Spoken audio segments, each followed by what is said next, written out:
CENTalks, led by global facilitators, is designed to give the CENTA teacher community valuable insights into effective classroom practices and professional growth.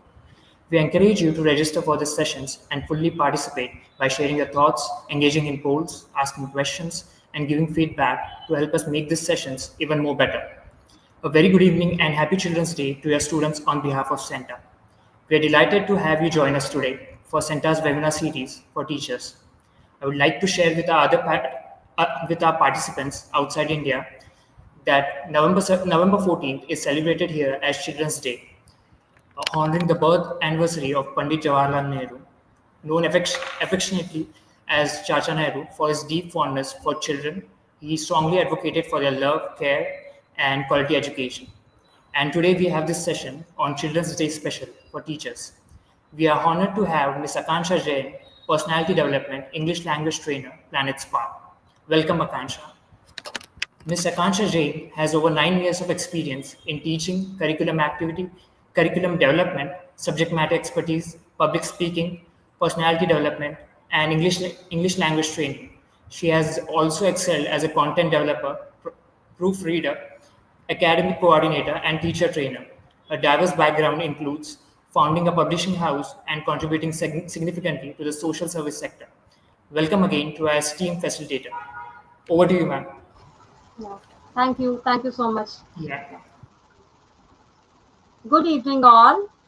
I'm Aakanksha, and on this Children's Day evening, we are having a session exclusively for the Children's Day event, and we are also covering the theme that is set by UNICEF, preparing children for the future, listening to the future. So, this is the theme for this year for the Children's Day. So, as you just know, you all know that Children's Day is celebrated on every 14 November, and we celebrate our childhood, right? So, just feel free to drop in your comments on what are your emotions when it comes to Children's Day. That how do you celebrate, and what is the importance of Children's Day in your lives? Like if I talk about myself, I can just share an example that I like to keep the child alive in me, in myself. So being a child, being an innocent child within, so that is the spirit of the Children's Day for me. So keeping the innocence and liveliness alive in me. Yeah. So please drop in your comments that what do you think about Children's Day? What are your emotions and feelings when it comes to Children's Day? Yeah. And so I would just like to read this, all go through your comments and just have a quick interaction based on that. That what are your, yeah. So the UNICEF has planned a theme, listening to the future, for this Children's Day. So when we talk about UNICEF, it's an organization you all must be aware as educators that it's an organization that caters to child rights and welfare, right? So it includes all those components also.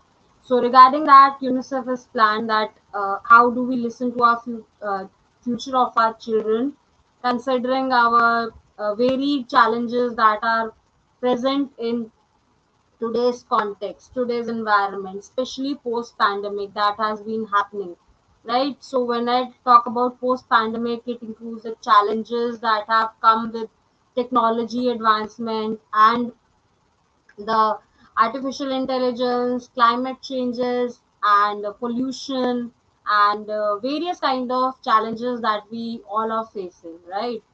So, I would just like you all to just reflect when I'm saying that we are facing with challenges with these aspects, and I'm sure there are more elements you can add on to the list that these are the challenges that our children, our future is being facing since long, and we have to do something to resolve that so that they have the wonderful childhood alive, so their future is safe, right? So that is what we are catering to in this session, right? So okay, so yeah, so I'm just yeah, learning, curiosity, encourage, yeah. So yes, very correct. The keeping in the curiosity. The children are inquisitive by nature, curious by nature, right? So we have to keep that imagination alive. Okay. So we'll just start the session with a short poem. I'll just read aloud the words of this poem, and I just request you to just close your eyes and just listen to these lines, and they have a deep meaning that have been assigned with these lines. It's a poem that has been written by a child, Andrea, 17-year-old. So the poem goes. In the world of tomorrow, the world you are leaving us, I would like to see a place where every child is loved, every child is happy. A, a world where peace shines, sweet and comforting. I'd like to see anger transformed into dialogue. Imagine a tomorrow without cries or tears, where every child plays without weapons. So I'm sure these are the words that have been penned down by this child, Andrea, and I'm sure you must be thinking about these lines, thinking on these lines. How is the child reflecting the present situation at that point of time when she has written this poem, right? So when she's talking about, it's a requirement that we all need as children, as our future, since you all know that children are the future of our planet, right? They are the future, they are the future generations. So they have to have a peaceful environment, a place, a world, not only India, in all the in global context they need peace. So without any wars, without any quarrels and nuclear wars and attacks and all that, violence. Without that, a positive environment, a safe environment where every child feels free, safe, and peaceful. And also, they have their holistic development being catered to, right? So that happens in a positive environment, in a violent free environment only. So when the child is writing, as you could see that I like to see anger that has been transformed into dialogue. So at point at points of time we all experience anger, but it's important to transform that into a dialogue. Like if we are angry, you can just think about any particular situation when you are angry or annoyed or upset with some particular situation or person or whatever, and then you have a dialogue, you have a communication with that concerned person, and once that communication is happening, you feel at ease, right?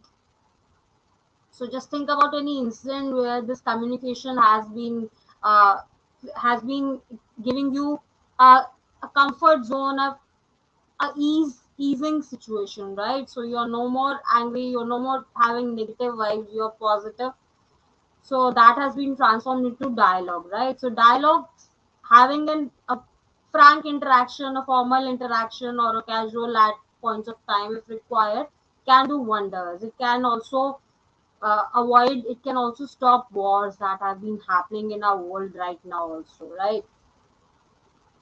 So, and the last line says that where every child plays without weapons. So, since you're all aware that in this advent of technological advancement, we are all having exposure to every kind of thing for our children in the media and everywhere.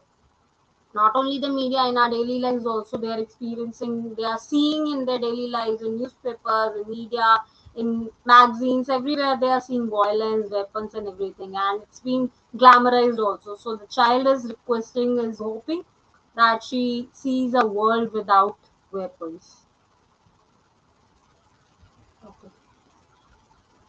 So, on this Children's Day, I would like to wish that to every child, may your dreams be as big as your imagination, and may you have the courage to chase them, to chase your dreams, to turn the dreams into reality.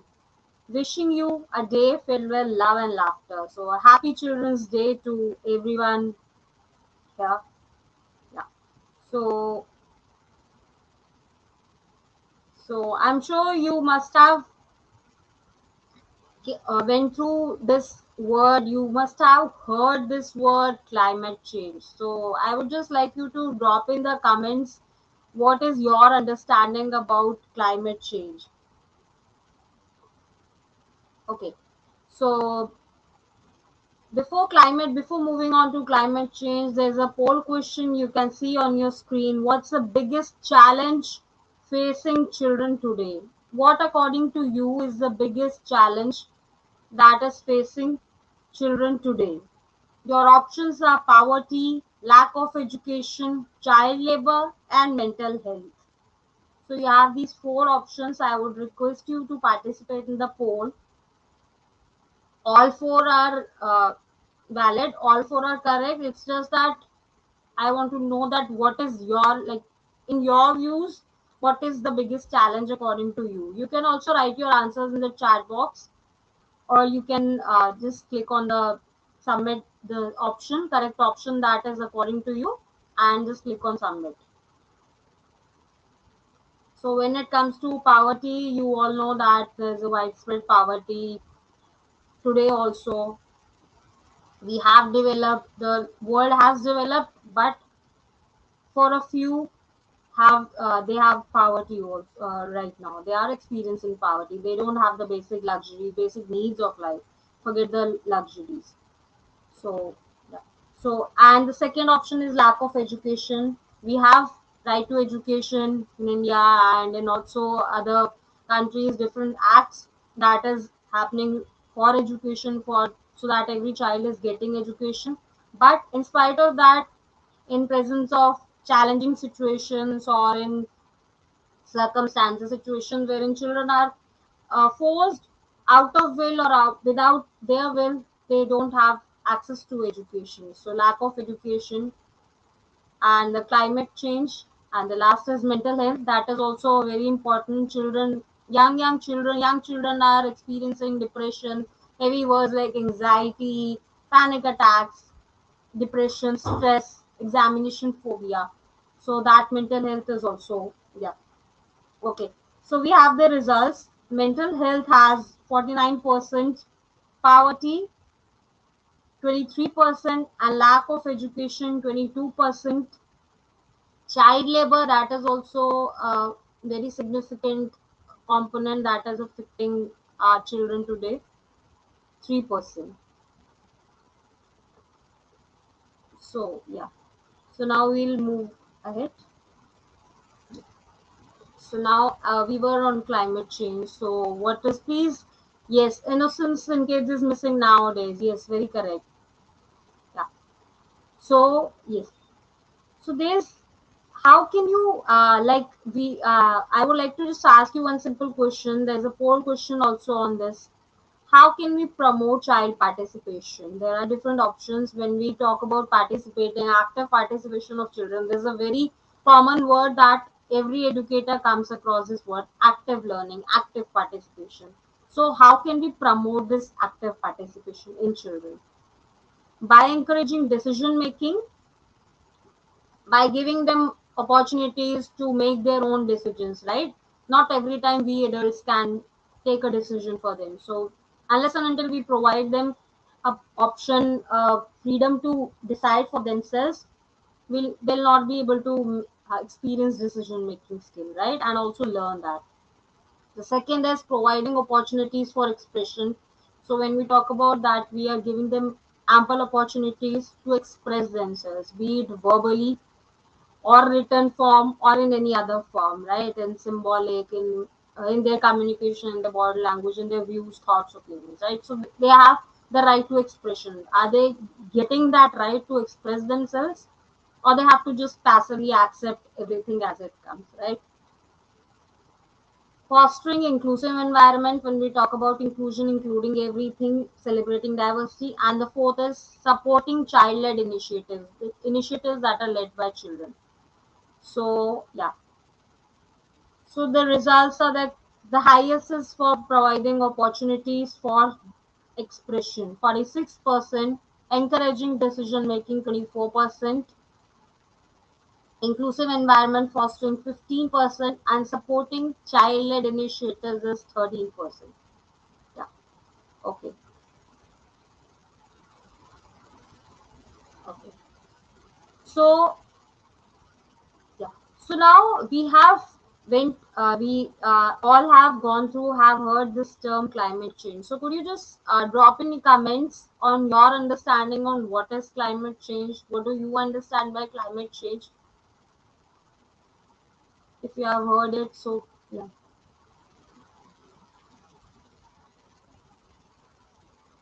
Okay.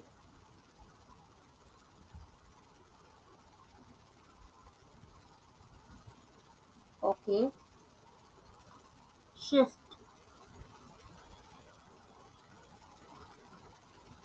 Increasing in global temperatures. Yeah. So what can be the causes of climate change? That what causes climate change? Global warming and deforestation. We are cutting down the forests. We are manufacturing more and more goods in factories and spoiling, the polluting the land and the resources, natural resources, right?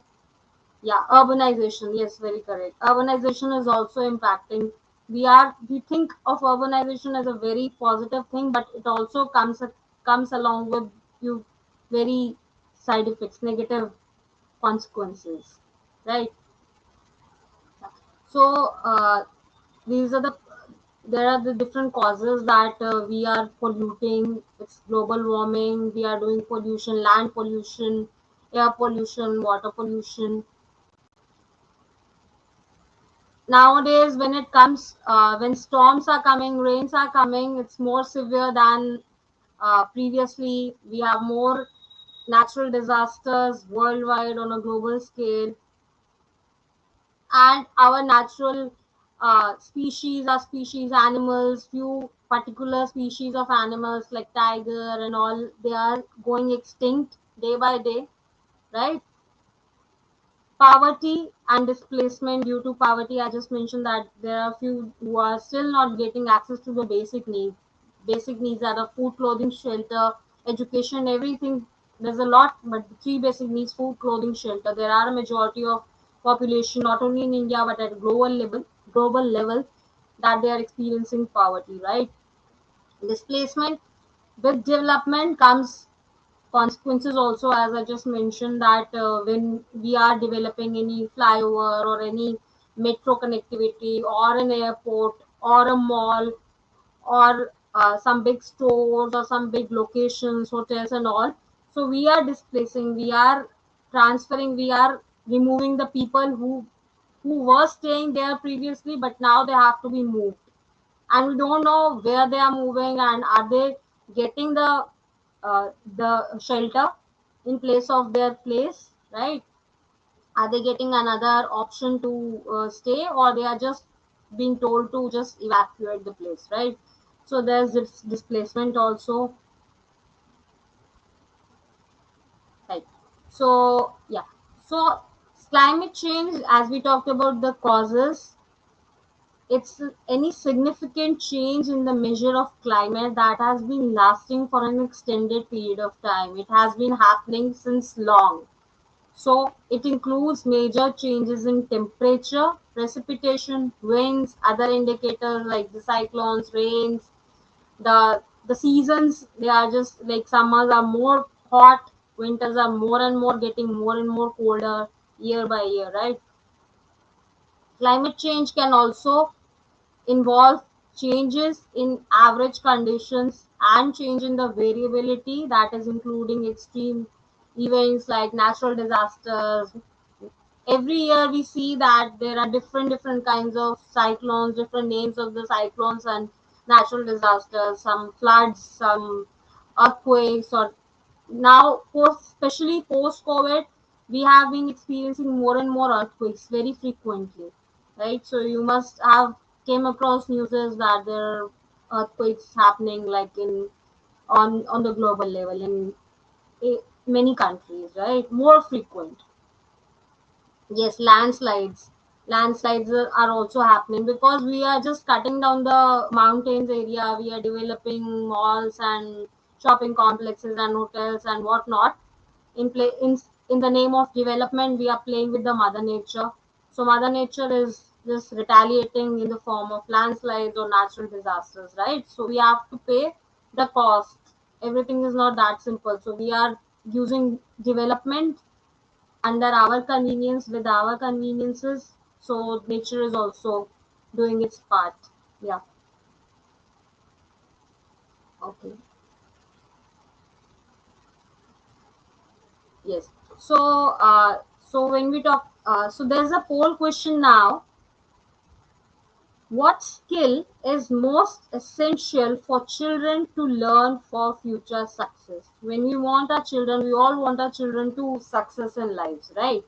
So what skill is most important? All skills are important, those are written in the options, but you just have to choose the most important skill. First is critical thinking, coding and programming. Nowadays, coding languages, programming languages, coding programs and programming languages are very in, right? So coding and programming. The third option is communication and teamwork, how they are communicating in public or along with themselves, interpersonal communications, and how they are working in a team, collaborative learning. Are they able to work in team, or they are very comfortable in their comfort zone working independently, right? And the fourth is emotional intelligence, right? So what according to you is most essential skill that is required for future success of children? Critical thinking, you all know that critical thinking is developed through various activities wherein thinking skills are involved, cognitive skills are involved, right? So giving them opportunities for critical thinking, for thinking with different perspectives, right? So you can also you can just simply click on the option that you are thinking that it's most important. Yeah. So critical thinking has the highest score right now. It's 50%. Communication and teamwork 33%. Emotional intelligence is 10%. how how emotionally intelligent the child is that important. Emotions play a significant role, right? So 10%, and coding and programming is 4%, right? Okay. So you can also write any other skill that you feel is important apart from the four skills mentioned in the chat box, in the live chat, and feel free to ask any question if you have any question in the chat box, and at the end we'll be taking the questions, right?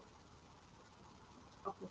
So we have went through this topic climate change, right? So whenever we are facing through any challenge, any problem, we all come together, right? Like in the pandemic, we all came together, we all helped each other, right? Without our biases and diversities, we helped each other, right? So that is where the part comes, community school partnership.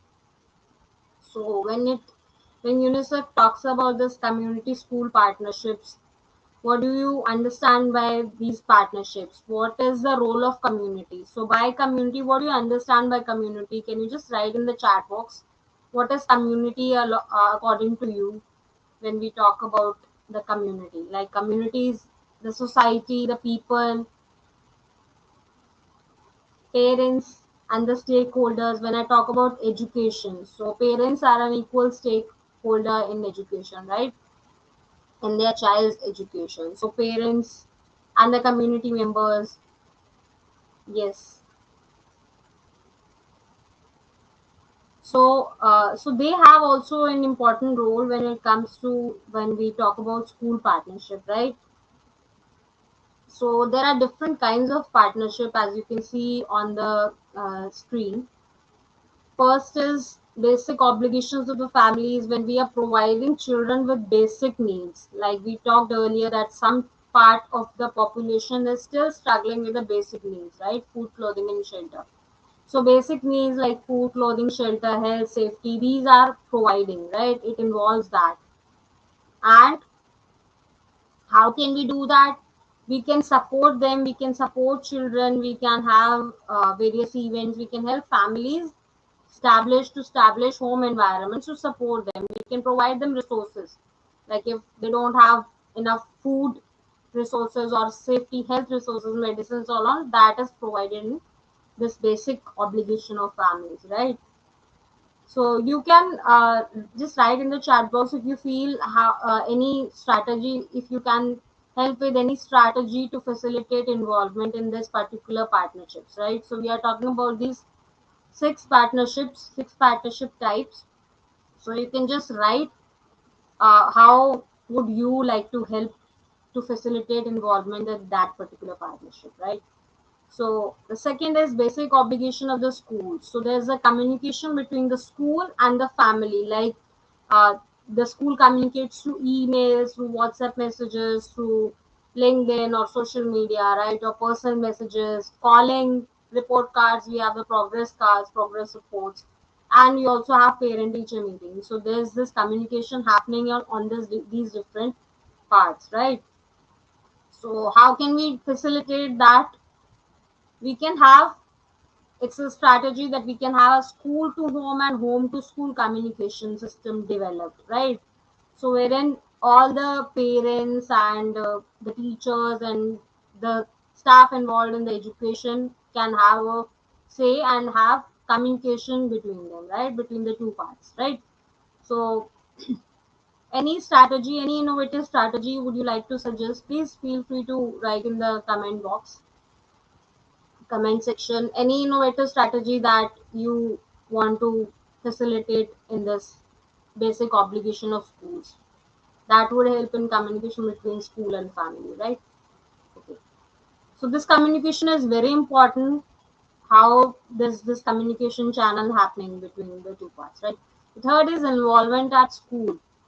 Volunteering at school, the different volunteers, different teachers assisting them in classroom. Like we have storytelling sessions, we have fairs, we have book clubs and all. So volunteering at the school, the parents can also support them. There's a strategy, the parent involvement. Like in some schools, initially at the admission of the child, they ask for how can you support the school, right? So and when teachers also apply for jobs, they have this question sometimes that how can you support in addition to the subject you are teaching, right?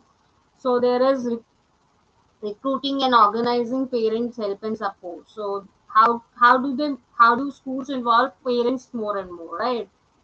And also apart from the parents, I would like to add here that how they can use the resources, the available resources, the available teachers, the available staff, right?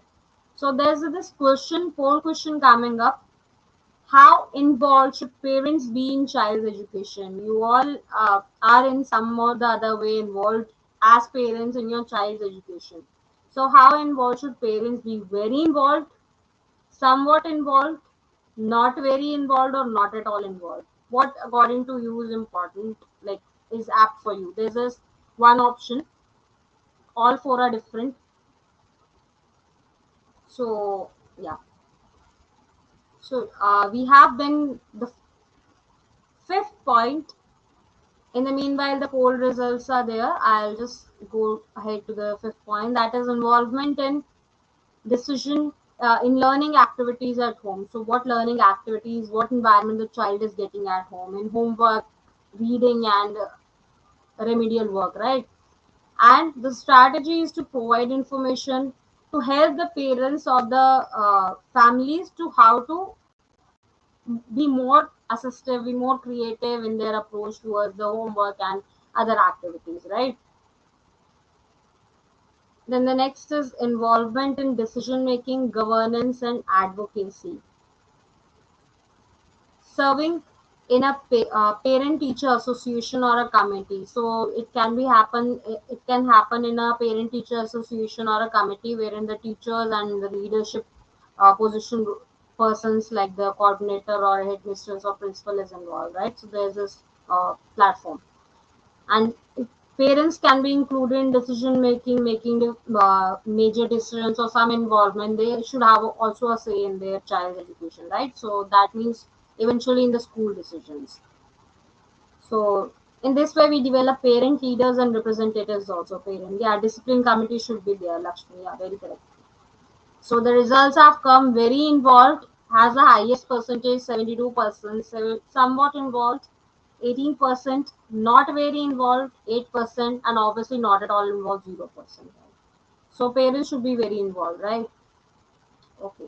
And the last is collaboration and exchanges with community organization, making connections with different specific organizations on their responsibility and sharing the social responsibility or responsibility in the education, right?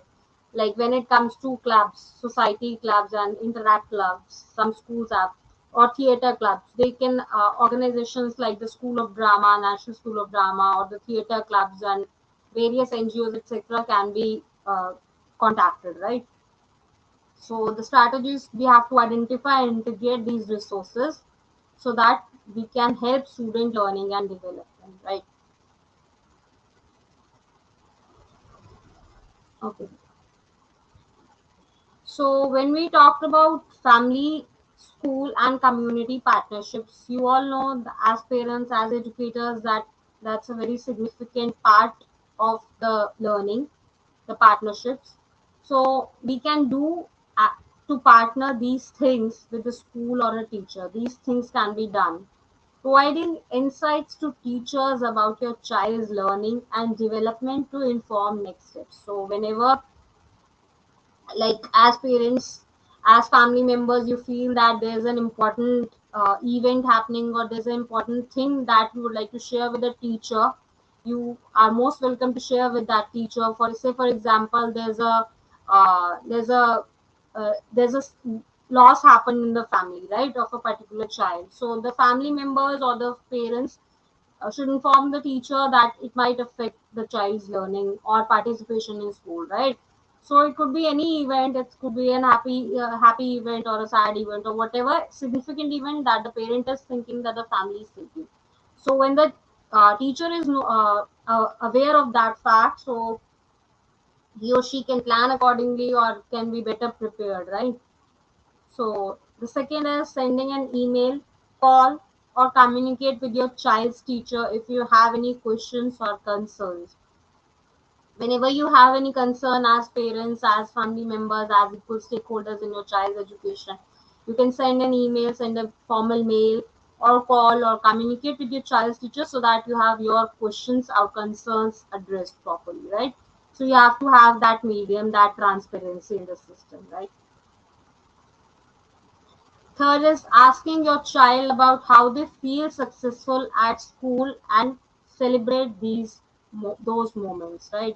So involving in your parent in your child's education, like asking them what was the day, if there's an event happening, if there's a sports day happening or something of that sort happening, just help have an interaction with the child, have a casual interaction with the child, that open-ended interaction, that what was the child's experience, how do we celebrate, what is your learning, what is your feedback, right? It should happen naturally, so it should not be as a forceful thing done to the child, right? So it should be done spontaneously, naturally.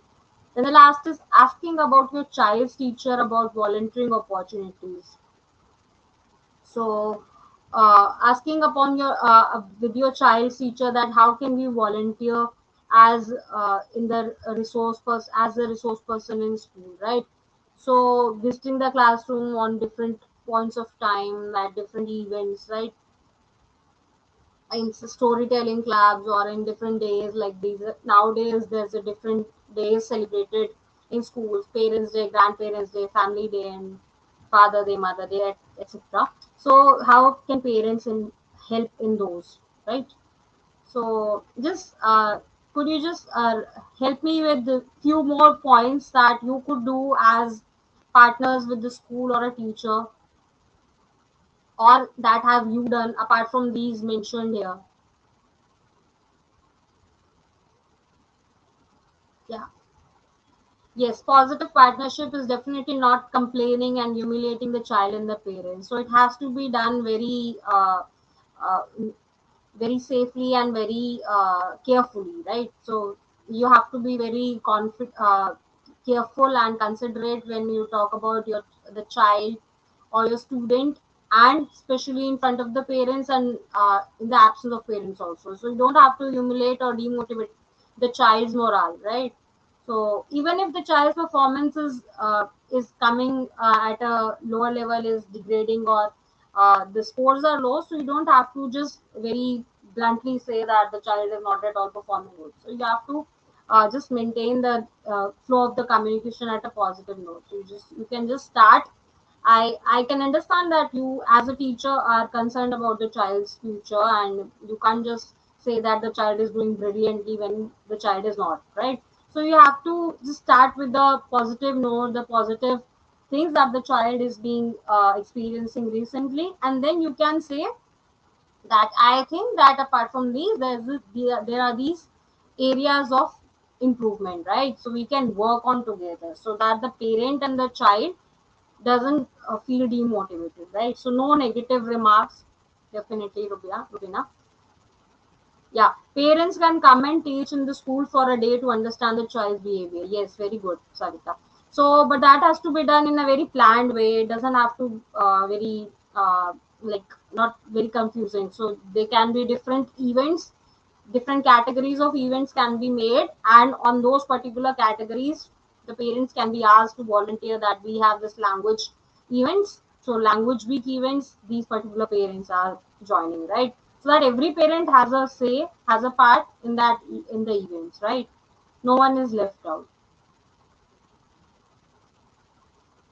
Yes, not demotivating. Involving the parents for guest lecture. Yes, like in senior classes also and junior grades also. Like if the parent is an educator or in serving a particular field, like a professor or a teacher or a doctor or an engineer, you are teaching some concept that needs community involvement. You think that if a parent comes and talks about that, it would be more fruitful, right? And it coming from the words of the parent, it would have a different impact on the students also, right? So it will be a learning experience for them also.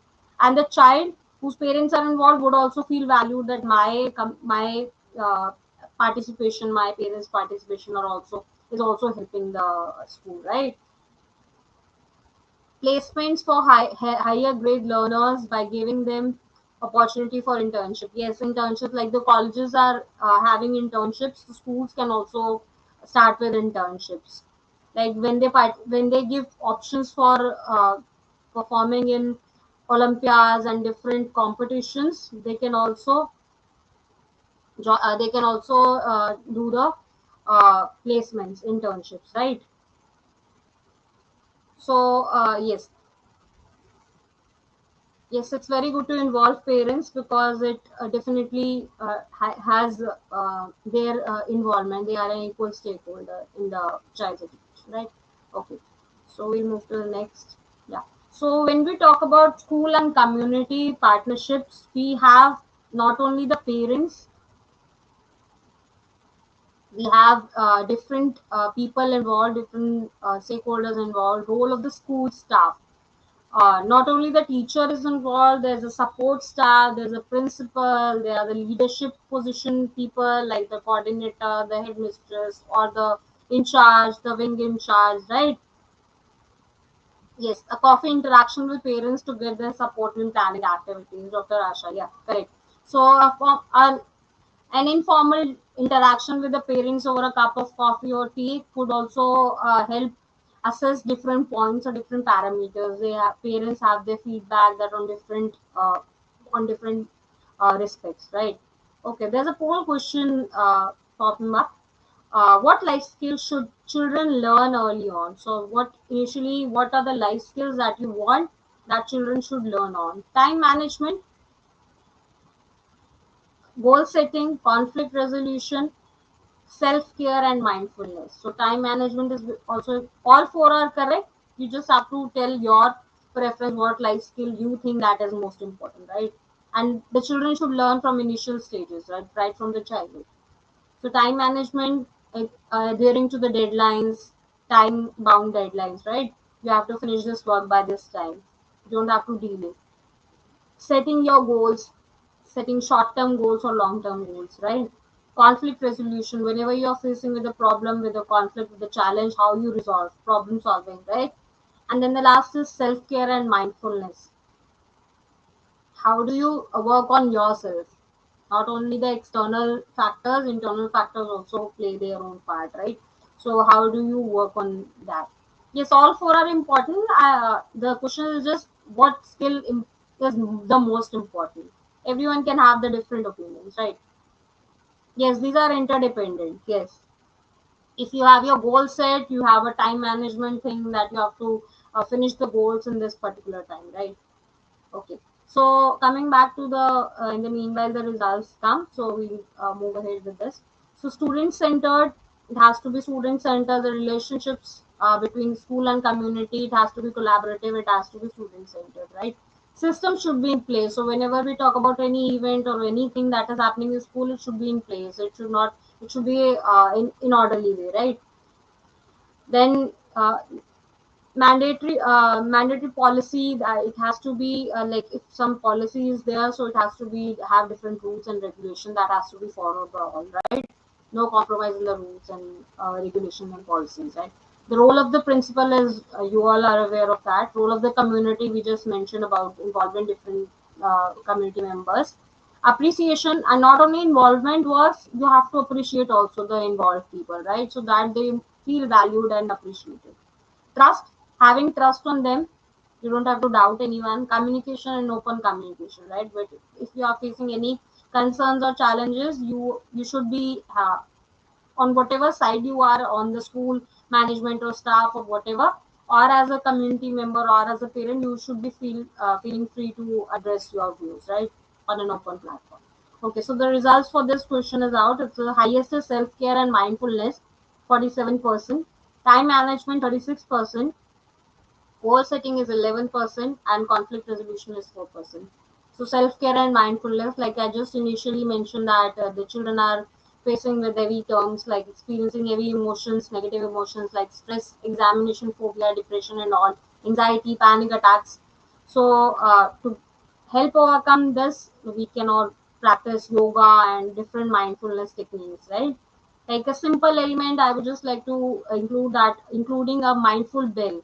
There's this bell, and you can just there's this a bowl and the hammer kind of thing small, and you just have to just ping the thing, the hammer, and there's this the sound that is comes is very soothing, very peaceful. It can be used for your classroom management also, and for the mindfulness, like at the end of the class, whenever the day is ending, you can just play this peaceful music or the calming music to just calm uh, s- uh, the negative emotions or whatever the stress they are experiencing, right? Okay. So when we talk about this community partnership, the next thing comes in our mind is social media outreach. So you all are aware of the impact of social media that is having nowadays. We all have this social media platforms: Instagram, Facebook, LinkedIn, uh, WhatsApp, and all, right? So we have to reach to social media. We have to have a social media outreach plan when it comes to education and children's rights also, right? So we have to have this community outreach plan. So the goals for this outreach, community outreach, like we are reaching to the community. We are reaching. How do we reach to the community? How do we better reach to the community for their more involvement, right? So what are the goals of this in outreach, the community outreach? In enhancing community awareness, increasing the visibility of a program. Whenever we are talking about making the community aware, we have to make the community aware why it's important for their involvement in this particular topic, this particular area, right? And increasing the visibility, that using the social media we can reach to more and more people, right? So you all know the power of social media, so we can reach to more and more people, more and more networking. So broadening the community support, engaging new partners, stakeholders. When we reach to more and more people, we have new partners, new people, like for example, some people who are helping in raising funds, helping in monitoring, helping in policy making, right? So we have different stakeholders. And the last is improving knowledge and attitudes and health behaviors. So how do we improve our present knowledge and to whatever is expected, and the attitudes, and we are working on that in the community outreach plans, right? Okay, so we can have these things that we can just share, tweet, follow, search, chat, be friends with like-minded people so that we can reach to more and more people in terms of community outreach programs, right? So this is a social media outreach program. So there's a question, a very relevant question for the current scenario. How you about your children's screen time? How you are about your children's screen time? Very concerned, somewhat concerned, not very concerned, or not at all concerned. So when we talk about screen time, our children getting glued to the screens, laptops, tabs, mobiles. So how involved are you? How concerned are you? It's a simple question. Very concerned. So you can just choose the correct option, or you can also write in the chat box. Very concerned. Yes. So just think upon this, and for that, for helping your children overcome this screen addiction, you yourself, we all ourselves have to get over this addiction, right? Only then we can tell the children that it's bad, right? Like we also that good behavior is better done, and when we practice the same behavior instead of just lecturing, right? Okay. So definitely very concerned, 86%. Somewhat concerned is 9%, not very concerned 1%, and not at all concerned 1%. Yeah. Okay.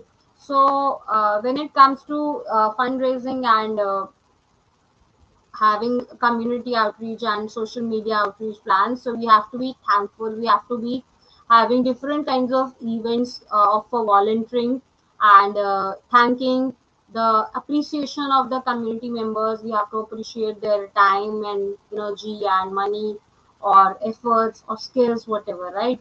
So we don't have to be selfish. We have to be thoughtful. We have to respect each and every person, each and every part of the member, each and every part of the community, right? Be it the school community or the parent community or the resource person or whatever, right? So we have to be very respectful. So we can help in different ways. We can help in fundraising by donating, making donations and incentives, or in forms of various events, fundraising events, volunteering events, different kinds of drives, virtual drives or offline drives, like charity events or donating a book. Nowadays, there are some schools who are having different kinds of activities at the end of the session or at the in the middle of the session, like donating the old books, the old stationery to the people who don't have access to the new stationery or new resources, right? So who are not well off, so that they don't have the basic resources like I just mentioned initially also. So donating your things that are not required for you, or you have the luxuries to buy the new ones, so you can donate your ones, or also help with giving the new ones also to the needy persons. So here comes the need to create a successful fundraising event. How do we create a fundraising, like when we talk about creating funds for different events, how do we create them? Like do we go home to home to ask for funds, or do we have a strategy in our mind, right? So you can just write how will you create your successful fundraising event, just simple 2 3 words, so that we all share ideas and how do we go about this fundraising events, right? And it's in respect of education, right? So there's a question: how prepared do you think children are for the future? So now that uh, we are aware of these things, these topics that we just covered in today's session, so how prepared now you think children are for the future? So because we have to make necessary modifications according to that. Very prepared, somewhat prepared, not very prepared, and not at all prepared. Okay.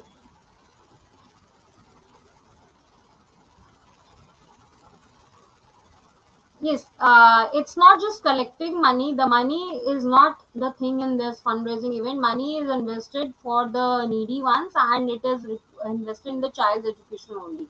It's not of any personal needs. So it can also be that showcasing the children's talents. Like every child is talented, so we can involve the children, their older siblings or younger siblings or family members or teachers also, So they can showcase their talent, they can make things, and then they can uh, either donate them or sell them and use the money in this noble cause of education or helping the needy ones, right? So that community involvement and serving the society, these ethics, when we talk about helping people, helping others, helping the needy, so these values have to be practiced instead of just telling the stories on helping and morality and all. So the children need to get the this experience of how it feels to help when you are helping in a needy, right? Yeah, thank you so much. Yeah. So now we can support. How can you support by different? You can also. It's not always monetary support. It is also support of serving the community or support in terms of ideas and suggestions or improvements or feedback or any concerns you have. So support is also that also. So giving whatever you're giving your energy, you're giving your time, your efforts, your skills, your talent, your stuff, you are donating stuff, you are selling stuff, your things or artifacts or etc whatever, and then you are serving the needy, right? So we need your help, donate. So this is it's a template that you can use for networking, for just reaching out to more and more people, that and you can customize, always customize this thing, that what kind of support, what kind of things you need, right? So that has to be more specific. So now there's a poll question: what is the biggest challenge facing children's future readiness? Lack of resources, we don't have enough resources, insufficient education, changing technology, technology is changing day by day, we have modern updates and new trends in the technology, and the last is uncertain job market. So what is the biggest challenge according to you? Please write in the chat box, or some just select the correct option. What is the biggest challenge that you think children are facing in their future in terms of future readiness, right? Okay. So these are few ideas, fundraising ideas that I've mentioned. Running for a cause, like we have marathons, so running for a cause, tree plantation drive, donation drives, we just covered that. Peer-to-peer fundraising, like friends are raising funds in them, that a particular class, a particular group of students are contacting another group of students and they are doing peer-to-peer fundraising, right? Unique battles, battles doesn't mean it has to be like fights and all. Battles mean it could be healthy games, it could be an indoor game or an outdoor game, right? So you don't have to be violent in battling. So changing technology has the highest percentage, 36%. Lack of resources, 28%, we don't have enough resources. Uncertain job market is also significant percent, that is 20%. And insufficient education, 14%. Okay. So that was all from my side. Thank you so much. And please feel free to ask questions or drop in your feedback or any you think that anything could be improved. You want to add in. So I'll add definitely add that up in my other session, right? Future session. So yeah. So you'll be getting the feedback form link.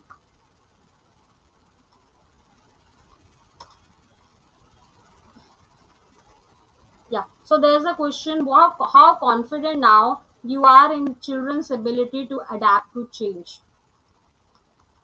Very confident, somewhat confident, not very confident, not at all confident.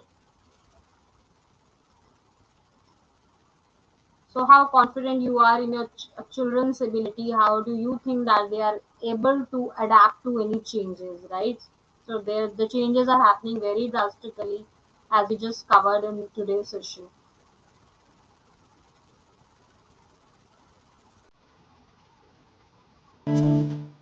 So there's a song.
Thank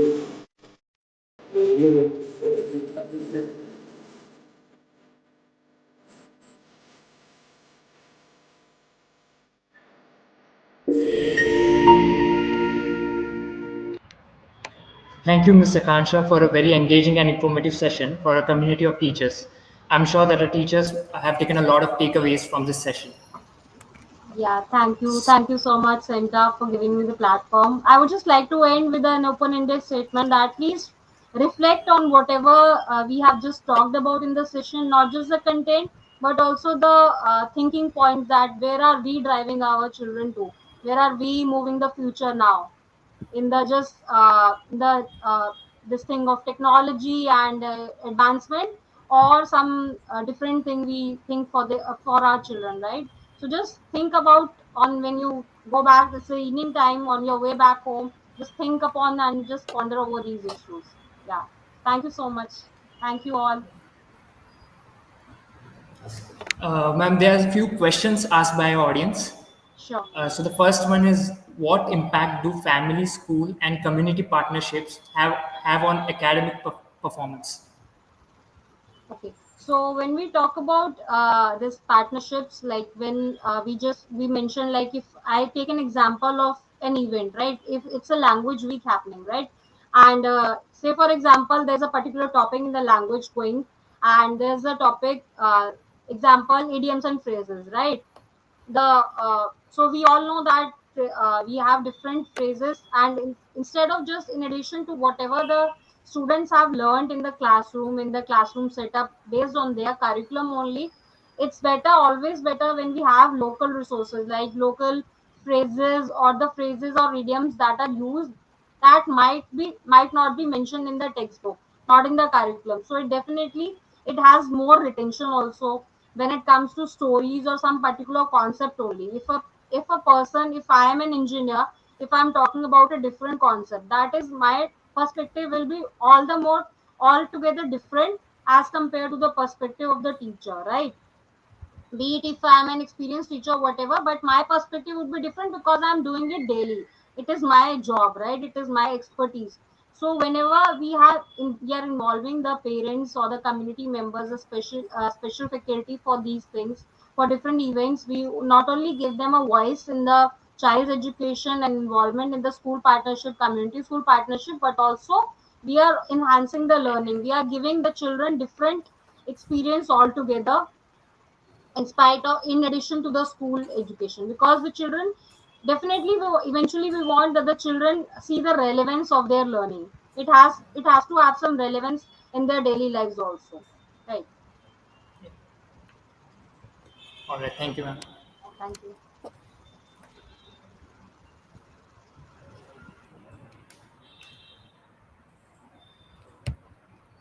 So, if you have registered and filled out the form for this session, check your record of participation in the app in the My Learning section. I'll guide you through the instructions. So, the step one is open the Center app on your device and then navigate to the ongoing webinar section and simply click on submit a feedback button. And please note that this option will be available at 6 p.m. onwards. And it will ask, once you click on this submit feedback button, it will ask you for a 4-digit code. So please enter the code, and the code is 5766. I repeat, 5766. And once you enter that code, you can complete the feedback form, and you will be able to download the record of participation instantly. And this new process was introduced to streamline your experience and ensure that your participation is instantly recognized. Thank you so much to all the participants for engaging with us today. To register for more such upcoming webinars, please visit the app. Thank you and good night.